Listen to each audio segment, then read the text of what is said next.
You guys asked for it, so it is here. Aloha Hawaiian Urban Legends. Hello guys and welcome back to the most amazing channel on the internet. I'm your host Rebecca Felgate and today we're talking about the top 10 Hawaii urban legends. Before we get into the video, I want to ask you guys what urban legend video we should do next. Let me know your thoughts in the comments section down below. Also, if you like our content, do make sure you give a good thumbs up, share our videos with friends, stay subscribed, it's a party. Also, if you guys want to connect with me on social media, there is a link to my Instagram in the description box. Hold on to your throats. At number 10 we have the choking ghost. Is sleep paralysis more common in Hawaii, or are the legends of the choking ghosts true? It seems that many Hawaiians have reported being choked in their sleep. Now some say that they feel as if someone or something is pressing on their chest and trying to suffocate them. Reports go that as people panic, they find that they simply can't scream. Just as they think they're about to die, the ghost leaves and they can breathe again. How awful. I've had sleep paralysis before, but this does sound pretty different. A police officer at the Honolulu airport even said that some of his fellow officers had been attacked by the choking ghost there, so maybe it travels. Is this the origin of the choking demon? At number 9 we have the haunted house of Honolulu. A townhouse in Honolulu on 8th Avenue and Harding has a dark past that has spawned the legend of a deep haunting, a spooky ghoul. It is said that a man murdered his family at the property and that he buried their bodies somewhere on the site. While the bodies of his wife and son were found, his daughter's never was. The house seemed to absorb bad energy, and anyone who moved there after the murders quickly left. It is said that one of the last people who dared to live in the property was a woman who moved in with 2 of her friends. It seemed that the spirit took particular offense to them, tackling and trying to strangle them. A police officer was called and they seemed to witness one of the women being choked to death by an invisible hand. Unfortunately, she couldn't be saved. This one is a cross between a Japanese and a Hawaiian urban legend. At number 8 we have the Regina. It seems that when a number of Japanese people came over to Hawaii, they brought Regina over with them. Thanks, Japan. Regina is a shapeshifter who is able to assume human form. The legend in Japan is that the creature would shapeshift into a monk and travel dark roads at night, stopping strangers and asking them for a cup of tea.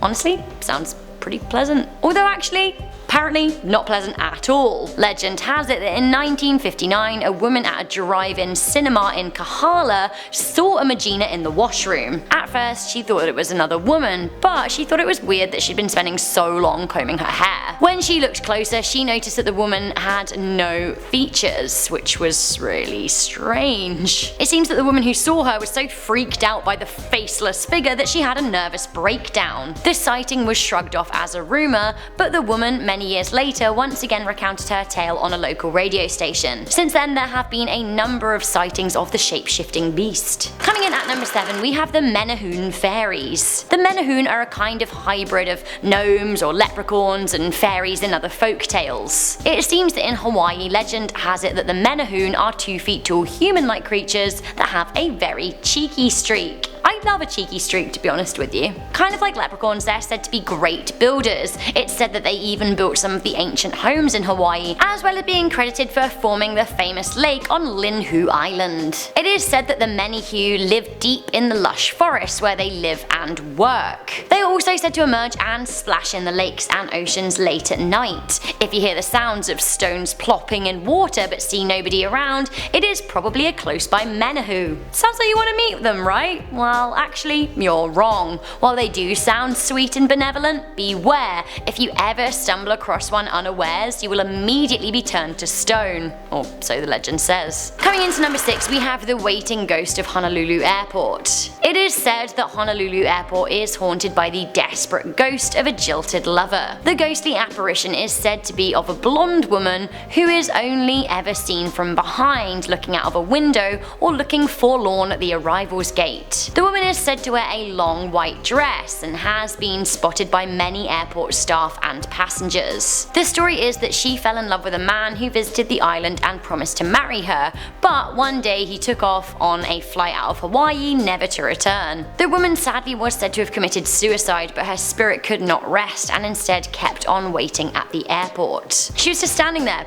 waiting for her lover to return, but sadly he never does. The police working at the airport get a handful of calls each year asking asking them to investigate an unresponsive blonde woman with no luggage. Soon, they realize that actually she's the woman from the urban legend. Airport officer Ray Durapan spoke about the ghost, saying, "Every time I get the call, I get the heebie-jeebies. You just get this eerie feeling. Every time we checked it out, we never saw her, but still, I respect stories like that. You have to. You just respect them." I think that's it. You really are supposed to respect a ghost and just give them a bit of distance, right? Coming into number 5, we have the ghosts of Pearl Harbor. You don't need to believe in ghosts to accept that Hawaii is still haunted by Pearl Harbor. For those who have visited the scene of one of the United States' greatest devastations, they will tell you of an eerie, loaded atmosphere. On December the 7th, 1941, 2,335 military personnel and 68 civilians were killed when Japanese bomber planes launched a surprise attack on United States naval base at Pearl Harbor. This is on the island of Oahu. Not only is the history felt, but to this day people still believe that ghosts haunt the area. Some even say a ghost plane was recorded flying towards the spot a year later during war years. The plane was seen on an American naval radar as fighter jets were scrambled in response. When they were up there in the skies, they found a P-40 fighter. Now this is a plane which had last been used by the American side on the day of the Pearl Harbor attack. The plane was bullet-ridden and went down. When the wreckage was intercepted, there was no trace of the pilot. Was this a ghost plane? Recently, Pearl Harbor was featured on an episode of Ghost Hunters, and it seems investigators heard some worrying things in 2 airplane hangars near the spot of the attack. Coming into number 4, we have the Green Lady of Gulch. Ooh, this is a scary soul. I don't want to meet her.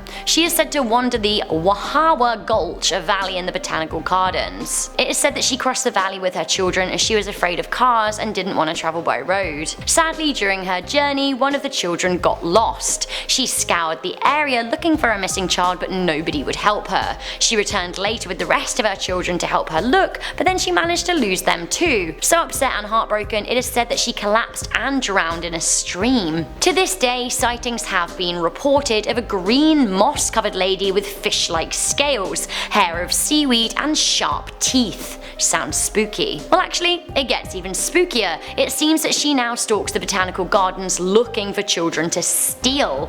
She's even been spotted lurking at an elementary school nearby the area. Stay well away. Coming in at number 3, we have the goddess of fire, Pele. In Hawaii, it is believed that there is a goddess of fire, lightning, and volcanoes by the name of Pele. The story goes that she originated in Tahiti but was sent away by her father because of her difficult temper and her desire to seduce her sister's husband. Babe, no. It seems that all fiery disasters in Hawaii are blamed on Pele and explained as a reaction to her having a feud with a lover. She doesn't just stay in the volcanoes either. She's said to wander the lands in female form, tall, young, and beautiful, or sometimes as an old woman with a white dog when she wants to test people. If people are kind to her in disguise, she rewards them. If they're not, she destroys their homes. It is considered to be very bad luck to remove any rocks from the island, so if you visit Hawaii, do make sure you don't take any of it back with you, if not you might feel Pele's curse. It is also considered highly disrespectful to prod lava as it flows or throw anything at it. In order to appease Pele, residents leave leaves and flowers on cracks previously caused by lava flow. In May 2018, Hawaiian residents left offerings for Pele as lava flowed down from a mountain. The Killer volcano destroyed homes near the base. Was she angry? Locals think yeah. This one is also related to the fiery temptress, but more specifically to one of her lovers. I actually guess this is totally more bizarre than it is scary, but I wanted to include it anyway. Coming into number 2, we have the no pork on Pali rule. Legend has it that a person should never carry pork over the Pali Highway. This is the road that connects Honolulu and windward Oahu. It seems that there is an invisible line of territory on the bridge, one side of which belongs to Kamapua, a pig god. It seems that he had a tempestuous relationship with Pele, and she is the one who will not allow pork to be taken from one side to another. The story goes that if you even try and take pork over on foot, you'll feel a strange but strong force resisting you. If you try and drive over the bridge with pork, the car will stall and not work until you throw the meat away. Some say the old woman with a white dog will appear and the dog will then eat the meat. Others have claimed that when they turn around to look at the pork they've tossed out, it's miraculously disappeared. On a Hawaiian news website, I read a story about a bus driver who was really angry when his bus stalled. He turned around and shouted to his passengers that someone must have brought pork aboard. When he found out that was true, he tossed it out and the bus worked again. Finally, coming into number 1, this is one of the most prevalent Hawaiian urban legends and pretty scary. We have the Hawakapo, the torchbearers. Often called the night marchers, the Hawakapo are ancient Hawaiian warriors that are now jobbed with escorting newly dead spirits to the afterlife. They're a bit like a more musical band of Grim Reapers. The torchbearers walk the land carrying, you guessed it, torches, but also weapons and drums which they play and chant. There have been sightings of the torchbearers, but if you ever come across one, you must not look them in the eye, as they may march you to the afterlife too. The only way you can be saved is if one of your relatives is in the tribe who can vouch for you. You know that the Hawakapo are nearby if you hear distant drumming, hear conch shell horns, and see faint torchlights, and even smell a faint foul odour. Rumours and reports of torchbearer sightings have been rife over the years and are ingrained in Hawaiian folklore. So guys, that was the Hawaiian urban legends for you here. What did you think? Are you from Hawaii? Did I pronounce everything right, or did I bring shame upon your land? I'm sorry if I did, I'm really sorry. We love hearing your comments, so please do leave one on this video, but for now I'm gonna read some from one of my most recent videos, which was the LA urban legends. Recoil wrote, I asked for California urban legends and LA is definitely in California, so thanks guys. You're welcome. Honestly, I'd like to do different parts in LA too. I think we've also done San Francisco, so you should check that out, and maybe some more spots. Seth Woods left an unsettling comment saying, been to LA, lizard people are real, much love to your toes. The Slender Man loves toes.